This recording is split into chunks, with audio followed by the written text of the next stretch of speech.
If you want to know whether a marriage will end in divorce, you don't need to audit their bank accounts. Right. You don't need to interview their friends. According to relationship researchers, you only need to watch them fight for about 15 minutes. Which is wild. It is. The predictors of total collapse are usually right there, hiding in plain sight. And the terrifying part, they are not the loud, dramatic betrayals we picture. They are the quiet, mundane, almost invisible resentment that pile up over years of shared life. That's the invisible rot, and it grows in a very specific place, what Shakari calls the strange middle ground. The place most of us actually live. Not quite passive, not quite asserting ourselves either. Just swallowing the small irritations to keep the peace. And buying that peace has a price. Buying peace today by swallowing a grievance is like putting your relationship on a credit card. You get the harmony now, but the emotional interest compounds. Eventually, the debt gets too big and the foundation gives way. You're listening to Paya Talks. Big ideas, both sides, real depth from Paya Academy. I'm Dr. Farzian. And I'm Sophia. Today's question: when resentment is quietly rotting a relationship, what actually saves it? Better communication or deeper inner work? It comes from Chapter 6 of The Life Skills Gap by clinical psychologist Layla Shaakari on the conversations we avoid. I'll argue a script can't save a crumbling foundation. You have to handle the nervous system and the deep psychology first. And I'll argue the opposite, that a rigorous communication structure is exactly what gets the resentment out before it destroys everything.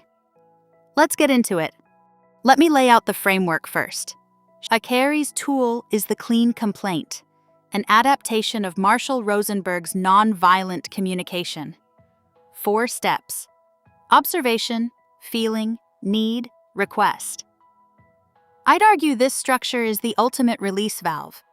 It lets you make small, safe assertions, so the grievances never get the chance to pile up and blow. I hear it, but I fundamentally disagree that a script can save a crumbling foundation. Survival hinges on what's happening inside the body and the mind first. Let's test that against how these things actually explode, because I think the lack of structure is what causes the rot.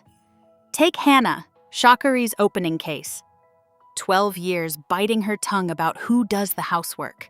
She picks up the socks, does the dishes, swallows the irritation. And then, one ordinary Tuesday, her husband makes a totally mild comment about how she's chopping the bell peppers.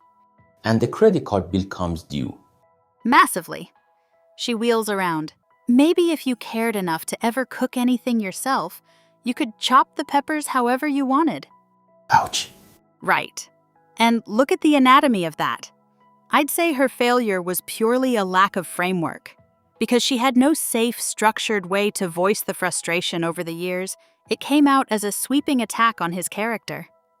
If she'd had the clean complaint, she could have made one specific observation about the labor split months, years, earlier.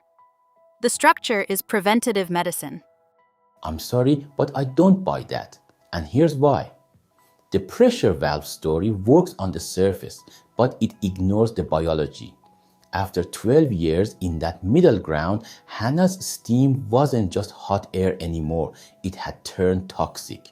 When she said, maybe if you cared enough, she wasn't just picking bad words. That was Gottman's first horseman, criticism. Isn't criticism just a badly phrased complaint? No, it's a mutation. A complaint is about an action. You didn't empty the dishwasher. Criticism is an attack on identity. You never help because you're fundamentally selfish. That's the real danger of the middle ground. Over time, your brain rewires how you see your partner. A fair grievance about behavior slowly hardens into a permanent verdict on their character. But the framework stops that verdict from forming. Does it? Shakari points out that criticism almost automatically produces defensiveness. Because Hannah's husband isn't defending the peppers, he's defending who he is. A tool can change the words she uses. It doesn't cure the fact that she started to see him as an uncaring person. Here's where I think you're missing the mechanism. The framework doesn't mask the inner regulation. It forces it. Step 1. Observation. You state what happened, stripped of all interpretation and judgment. Not, you ignored me all night, but you were looking at your phone for the last hour of dinner. Which is incredibly hard for an angry person to do. Exactly. And that difficulty is the point. Forcing yourself into that constraint changes your mental state. It's a brake on the runaway train in your head. The moment you make your brain separate the fact from the story you're spinning, you're dismantling that character verdict you're so worried about. Then step 2, the feeling. Not, you made me feel abandoned, but I felt lonely. That tiny shift forces you to own your emotion. It makes hidden blame impossible. The script isn't just a way to talk to your partner. It's a therapy you run on yourself. A therapy that depends entirely on the thinking brain being online. And that's where communication first hits a wall. Look at the fourth horseman, stonewalling. Shakari explains it isn't just stubborn silence, it's a physical event. Hit someone with criticism or intense conflict and their threat system sounds the alarm. Gottman calls it flooding. Stress chemistry surges, heart rate spikes past 100 beats a minute, and blood flow literally drains away from the thinking brain into the arms and legs for fight or flight. So the logic center goes dark. Completely dark. You lose access to the part of you that can even process a framework. You can deliver the most flawless, clean complaint about the dishwasher. It doesn't matter. Your partner's brain is offline. They can't hear your observation versus your evaluation. You cannot talk your way out of a stress surge. I'll concede the flooding. But Shakari gives the remedy right in the text, and it actually proves my point. The fix for stonewalling isn't silence. The flooded partner has to notice it and say, I need 15 minutes to settle down, and then we'll come back to this. That's a structured communication tool. You use the framework of a request to manage the biology.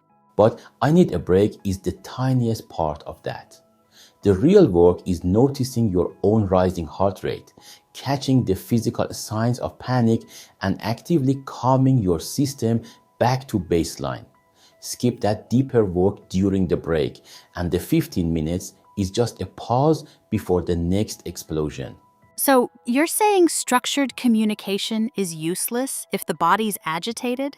Not useless. Secondary, it's new tires on a car with a blown engine. Take the deadliest horseman, contempt. Gottman calls it the single strongest predictor of divorce. The eye rolling, the sneer, the mocking sarcasm. Contempt is a settled belief of disgust, the conviction that your partner is beneath you. And Shakari is explicit. You can't fix contempt with behavior. You can't just instruct someone to stop rolling their eyes. The eye roll is a symptom. Your partner hears the contempt anyway, no matter how perfect your syntax. So what's the cure? A deep psychological audit. You have to sit down and ask, why have I decided that this person I love is contemptible? What insecurity in myself am I hiding by acting superior? No 4 steps script does that heavy lifting for you. And here's where I fully disagree. You keep treating the inner audit and the communication tool as opposing forces. My argument is that the framework is the excavation tool. Look at step 3, the underlying need. We both agree getting out of the middle ground means addressing the root. The debate is how you find it. In step 3, you connect the feeling to a specific unmet need. Sha'akari says negative emotions are alarm bells for needs that are starving. So, I felt angry when you chopped the peppers that way, because I need to feel that my domain in this house is respected. Or, I felt lonely because I need visible partnership. being forced to answer, what is my actual need here? That is the psychological audit you say it skips. The tool builds the self-awareness. If they find the real need, Shakari warns that step 3 is the hardest of the 4 and the one people skip most. Because we've spent our whole adult lives in that middle ground, conditioned to believe that having needs makes us a burden. Exactly. So we're cut off from what we actually want, and someone who hasn't done the inner work just plugs a fake need into the formula. I felt angry when you chopped the peppers because I have a need for the peppers to be chopped correctly. That's not excavation, that's criticism wearing the costume of therapy speak. That's weaponized NVC, which is a misuse of the tool, not a flaw in its design. But the misuse proves my point. If step 3 is the most skipped and step 3 decides whether the whole thing works, then success depends entirely on the psychological depth you already had walking in. If you haven't done the lonely, painful work to know that your rage about the dishes is really an old wound about feeling invisible, before you open your mouth, the framework collapses. It demands self-awareness. It doesn't hand it to you. It absolutely hands it to you. If you use it as a diagnostic instead of a weapon, you're picturing it only in the heat of battle. But Shakari suggests a reflection practice. Take one lingering resentment from your middle ground and map it backwards onto the 4 steps. A postmortem. Exactly. And when people actually try to write out their clean complaint, they discover their observation is a tangled mess of accusations. They realize they don't even know what their need is. They hit a wall, but the wall is illuminating. The very act of trying to force your messy anger into the clean structure makes you see your own distortions. And by step 4, the specific request, you realize how unfair you've been. You can't ask, "Can you just respect me more?" That's not actionable. The framework forces, "Could we spend 20 minutes on Sunday planning the week together?" You're translating vague, toxic distress into something you can actually build on. I'll grant the diagnostic reflection. It does force you to look in the mirror. And that's why the structure is the primary fix. Without it, we stay trapped in our own heads, assuming our partner can read our minds, then resenting them when they can't. The framework drags the problem out of the shadows and puts it on the table where it can actually be solved. The clean complaint is a brilliant vehicle. I won't dispute that. But a vehicle still needs an engine to move. And the engine of a relationship is emotional and physiological regulation. If your nervous system is flooded or you're seeing your partner through contempt, that beautiful vehicle just sits in the garage. You need both, but you can't build the engine while the car is crashing. True. And if the engine's dead, steering won't help either. You have to dismantle the contempt and manage the flooding first. That inner work is the non-negotiable foundation. Without it, the 4 steps are just a polite performance while the building burns. We've drawn the lines starkly, but I think we've actually landed on solid common ground. We have. However you get there, structure first or psychology first, we both align completely with Shakari's warning about the strange middle ground. That credit card metaphor you opened with is exactly right. We're taught that keeping things in is polite, that our passivity is a virtue, a way of keeping the peace. Shakari exposes that for the lie it is. Swallowing grievances isn't peace, it's toxic postponement. And the bill always comes due, usually like Hannah in the kitchen, attached to the wrong trigger, in the wrong tone, with catastrophic interest. Whether you call that explosion a failure of communication or the final mutation of psychological rot, the destination is the same: destructive aggression. And avoiding that, learning to assert our needs without blowing up our connections, is the defining work of adult life. It's an uncomfortable chapter.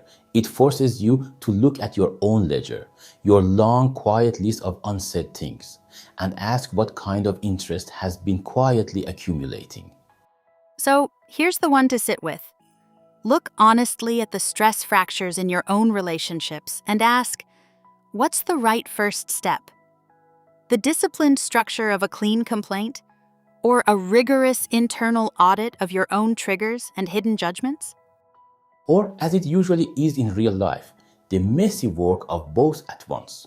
We started by saying 15 minutes of watching can predict a collapse. The unsettling truth is how visible the invisible rot really is. But the hope in Shukri's work is this: it doesn't have to be fatal.